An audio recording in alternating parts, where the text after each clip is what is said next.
आप सभी का हार्दिक स्वागत है हमारे यूट्यूब चैनल में।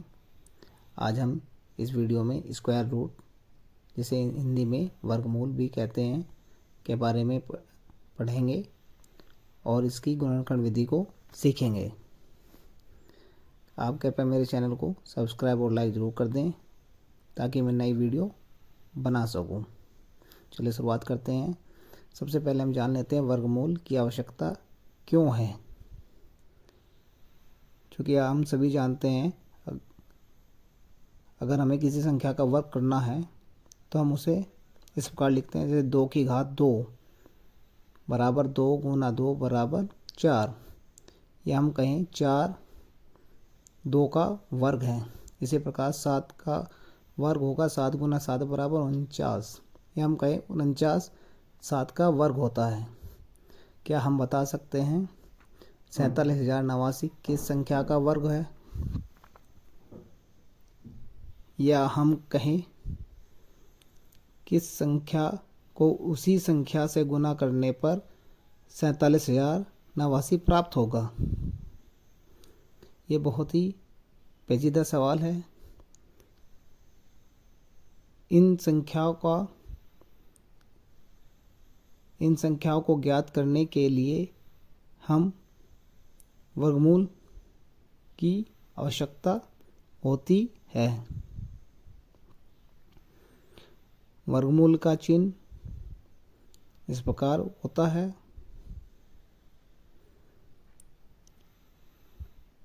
बेसिकली वर्गमूल निकालने की 2 विधियां होती हैं।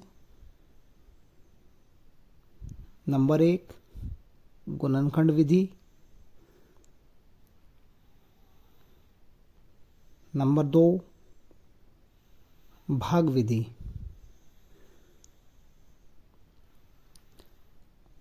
हम यहाँ पर गुणनखंड विधि के बारे में ही पढ़ेंगे।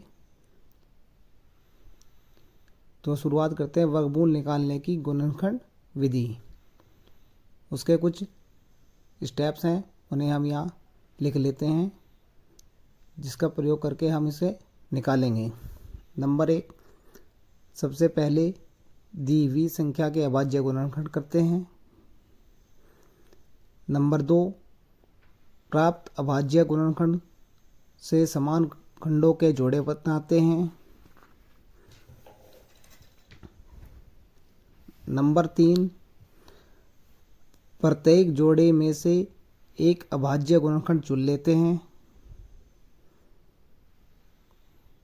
नंबर 4, इन चुने हुए अभाज्य गुणनखंडों का गुणनफल ही धनात्मक वर्गमूल होगा।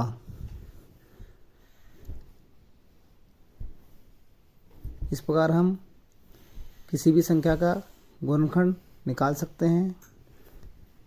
इस मेथड को हम इंग्लिश में भी देख लेते हैं।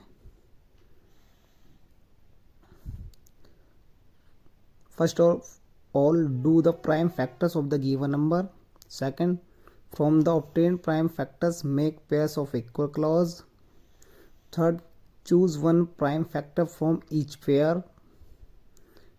And number 4, the product of these chosen prime factor is the positive square root of given number.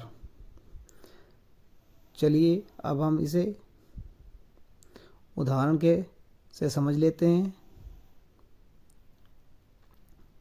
उदाहरण नंबर 1, हमें संख्या 144 का वर्गमूल निकालना है। सबसे पहले हम 144 के अभाज्य गुणनखंड करते हैं। 144 2 से कट जाती है, इसे हम 2 से भाग करते हैं, जो कट के 72 आता है। दोबारा 2 से काटते हैं, वो 36 आता है। दोबारा 2 से भाग करेंगे तो 18, फिर दोबारा से 2 से भाग करेंगे 9, 3 से कटेगा तो 3 से काट देंगे, 3 से काटने पर 1 आता है। तो हमारा अभाज्य गुणनखंड पूरा होता है।